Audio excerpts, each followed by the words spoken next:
Olá, meus amados e queridos irmãos em Cristo. Hoje nós falaremos sobre os comentários bíblicos da Bíblia de Estudo Aplicação Pessoal de Mateus, capítulo 3. Se você já ouviu o capítulo 3, se você ainda não ouviu, corre na nossa playlist que nós temos a descrição em áudio do capítulo 3.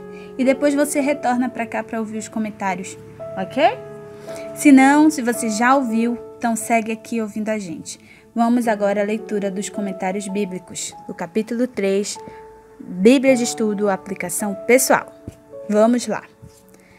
Versículos 1 e 2 do capítulo 3. Comentários. Quase 30 anos haviam se passado entre os acontecimentos narrados no capítulo 2 e a pregação de João Batista, cuja mensagem central era: arrependam-se dos seus pecados. O povo precisava de arrependimento para dar uma volta de 180 graus e abandonar o egocentrismo que leva a pecados como a mentira, a trapaça, o roubo, a fofoca, a vingança, o abuso e a transigência contra a imoralidade sexual. Uma pessoa que se arrepende dos seus erros para de rebelar-se e começa a viver de acordo com a vontade de Deus, prescrita em sua palavra. O primeiro passo para uma pessoa se converter a Deus é admitir seus pecados, como João exortava. Então Deus a recebe e a ajuda a viver do modo que Ele quer. Lembre-se que só Deus pode livrar do pecado. Ele não espera que limpemos nossa vida antes de irmos a Ele. O perfil de João Batista se encontra lá no Evangelho de João. O reino dos céus foi inaugurado aqui na terra quando o próprio Deus mudou o rumo da história ao manifestar-se na forma de homem. Hoje, Jesus Cristo reina no coração dos crentes, mas o reino celestial não estará completamente estabelecido até que todo o mal no mundo seja julgado e removido. Primeiro, Cristo veio à terra como um servo sofredor, mas retornará como rei e juiz para governar vitoriosamente sobre tudo e todos. Comentários do versículo 3. A profecia citada aqui é a que está em Isaías, capítulo 40, versículo 3. Esse profeta foi um dos maiores do Antigo Testamento e um dos mais citados no Novo. Assim como Isaías, João Batista foi um profeta que exortou o povo a confessar seus pecados e a viver para Deus.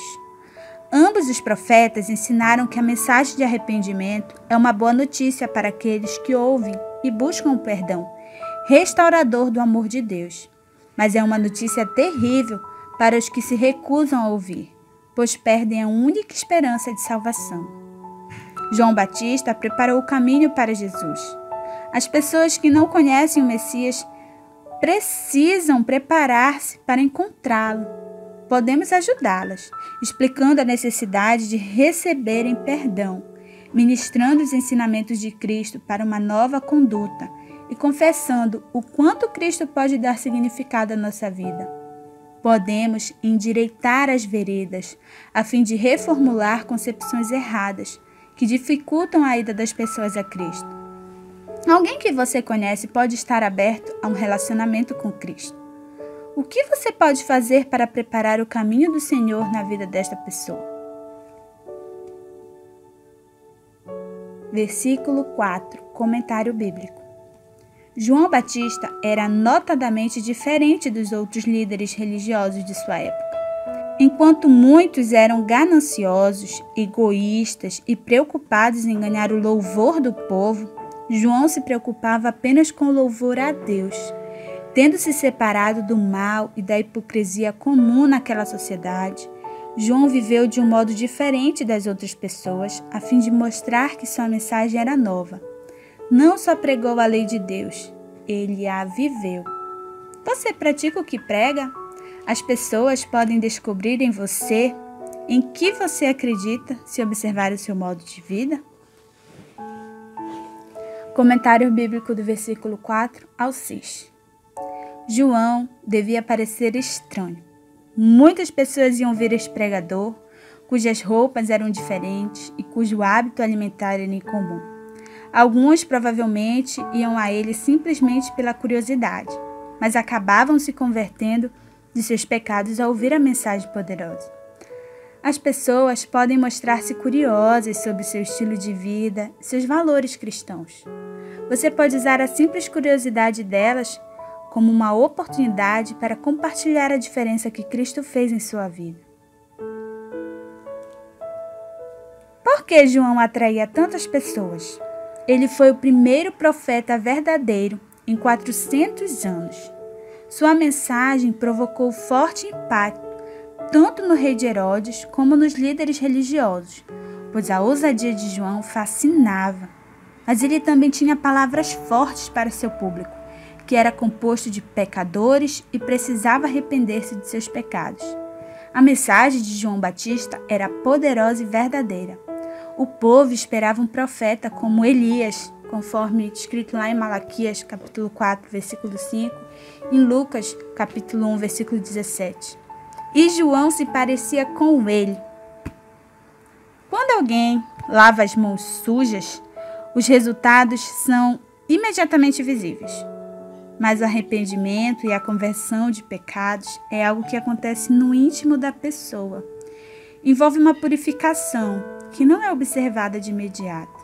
Por isso, João usou o batismo como um ato simbólico, para que o povo pudesse notar a decisão por uma nova vida de comunhão com Deus. Os judeus usavam o batismo como iniciação dos novos convertidos. Por esta razão, os discípulos de João estavam familiarizados com este ritual. Neste versículo, o batismo foi usado como sinal de arrependimento e perdão. A conversão dos pecados implica mudança de comportamento, submeter-se à vontade de Deus. Você se arrependeu dos seus pecados? Outros podem ver a diferença que isto causou em você?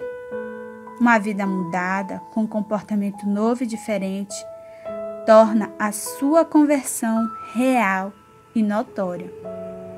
O Rio Jordão tem cerca de 112 quilômetros de comprimento. Seu principal curso está entre o Mar da Galileia e o Mar Morto. Jerusalém está situada a aproximadamente 32 quilômetros a oeste do Jordão. Este rio era a fronteira a leste de Israel. Muitos eventos significativos na história da nação se deram ali. Foi às margens do Jordão que os israelitas renovaram sua aliança com Deus antes de entrarem na terra prometida, conforme José capítulo 1, versículo 2. Nesta passagem, João Batista chama os judeus com o mesmo propósito por meio do batismo, que simboliza a purificação dos pecados. Comentários do versículo 7. Os líderes religiosos judeus se dividiam em vários grupos. Os dois mais proeminentes eram os fariseus e os saduceus. Os fariseus se afastavam de qualquer preceito não judaico e seguiam cuidadosamente as leis do Antigo Testamento e a tradição oral, transmitida de pai para filho ao longo dos séculos. Os saduceus criam que apenas o Pentateuco, ou seja, os livros de Gênesis a Deuteronômio, era a palavra de Deus. Eles descendiam da nobreza sacerdotal, enquanto os fariseus vinham de todas as classes. Os dois grupos não tinham qualquer afinidade, detestavam-se, mas ambos se opuseram a Jesus.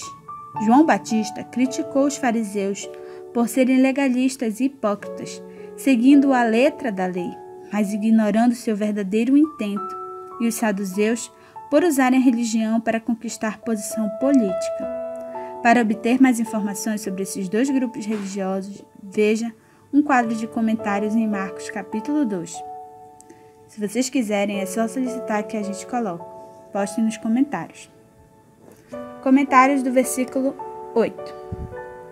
João Batista chamou os judeus para algo maior do que ouvir suas palavras ou praticar rituais. Disse-lhes que mudassem de comportamento. A frase, produzi, pois, frutos dignos de arrependimento, ou seja, façam algo que demonstre que vocês se arrependeram de seus pecados. Aponta para o fato de que Deus vê além de nossas palavras e atividades religiosas. Ele examina se nossa conduta é coerente com o que dizemos.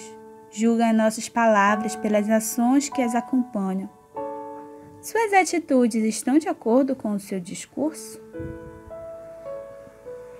Comentários do versículo 9 ao 10. Da mesma maneira que se espera que uma árvore frutífera produza os devidos frutos, o povo de Deus deve produzir uma safra de boas obras. Não há utilidade para as pessoas que, embora se autodenominem cristãs, vivem de forma incompatível. Como nos dias de João Batista, muitos são povo de Deus apenas nominalmente, mas isso não tem valor. Se as outras pessoas não puderem comprovar nossa fé pela maneira como as tratamos, não poderemos ser considerados de forma alguma povo de Deus. A mensagem de Deus não mudou desde o Antigo Testamento. As pessoas serão julgadas por sua produtividade. Deus nos chama para sermos obedientes. João comparou as pessoas que afirmam crer em Deus, mas não vivem para Ele, a árvores improdutivas que serão cortadas. Para sermos produtivos para Deus, devemos obedecer aos seus ensinamentos, resistir às tentações, servir e ajudar os outros e compartilhar a nossa fé. Quão produtivo você é para Deus? Comentários do versículo 11. João batizava as pessoas com água. Este batismo é um sinal de purificação. Indica que alguém se arrependeu de seus pecados, pediu perdão a Deus e decidiu viver como Ele quer. O batismo é um sinal exterior de compromisso. Para ser eficaz, deve ser acompanhado por mudanças de pensamentos e atitudes. Isso conduz a uma nova vida, obra do Espírito Santo. João disse que Jesus batizaria com o Espírito Santo e com fogo. Isto apontava para a frente, para o Pentecoste, conforme Atos capítulo 2, quando o Espírito Santo seria enviado por Jesus e capacitaria aos seus seguidores a pregar as boas novas. O ministério de João simboliza a obra do Espírito Santo que traz o juízo de Deus sobre aqueles que se recusam a converter-se de seus pecados. Um dia, todos serão batizados, agora pelo Espírito Santo ou mais tarde pelo fogo do juízo de Deus. Comentários acerca do versículo 12. A pá, mencionada aqui, é uma ferramenta apropriada para lançar o trigo ao ar, com a finalidade de separar o grão da palha. O grão é a parte útil da planta, a palha, a externa e inútil, que é queimada. O grão, porém, é juntado. Este processo para separar o trigo da palha é frequentemente usado como uma figura do juízo de Deus. As pessoas que não se arrependerem de seu pecado serão julgadas e lançadas fora por inutilidade na obra de Deus. Os que se arrependerem e crerem em Deus serão salvos e usados por Ele. Comentários do versículo 13 ao 15. João explicava que o batismo de Cristo seria muito maior que o dele, quando de repente Jesus foi até ele e pediu para ser batizado. João se sentiu desqualificado, queria que Jesus o batizasse. Mas por que ele pediu para ser batizado? Não foi por arrependimento pelo pecado, porque Jesus nunca pecou. A frase "porque assim nos convém cumprir toda a justiça" refere-se ao cumprimento da missão confiada a ele por Deus. Jesus viu seu batismo como uma maneira de promover o avanço da obra de Deus. Jesus foi batizado por quê? Primeiro, estava confessando o pecado em nome da nação, como Neemias, Esdras, Moisés e Daniel fizeram. Segundo, estava apoiando o que João pregava. Terceiro, estava inaugurando seu ministério público. Quarto, estava se identificando com o povo penitente de Deus, não com os fariseus, críticos que apenas assistiam. Jesus, o homem perfeito, não precisava de um batismo, cuja razão era a purificação dos pecados, mas aceitou, por obediente serviço ao Pai, que por sua vez demonstrou a sua aprovação. Coloque-se no lugar de João Batista. Seu trabalho vai bem, as pessoas lhe dão atenção, tudo progride. Mas você sabe que o propósito de seu trabalho é preparar as pessoas para Jesus, conforme João, capítulo 1, versículo 35 ao 37. Então Jesus chega e sua vinda testa a sua integridade. Você será capaz de direcionar seus seguidores a Jesus? João passou pelo teste ao batizar publicamente Jesus. Logo disse: é necessário que ele cresça e eu diminua, conforme podemos ver em João capítulo 3, versículo 30. Podemos, como João, colocar nosso ego e nosso trabalho lucrativo de lado, a fim de direcionarmos os outros para Jesus? Será que estamos dispostos a perder uma parte de nossa condição ou posição em prol do benefício de outras pessoas? Comentários dos versículos 16 e 17. A doutrina da Trindade aceita que Deus subsiste em 3 pessoas distintas, contudo, é um em essência.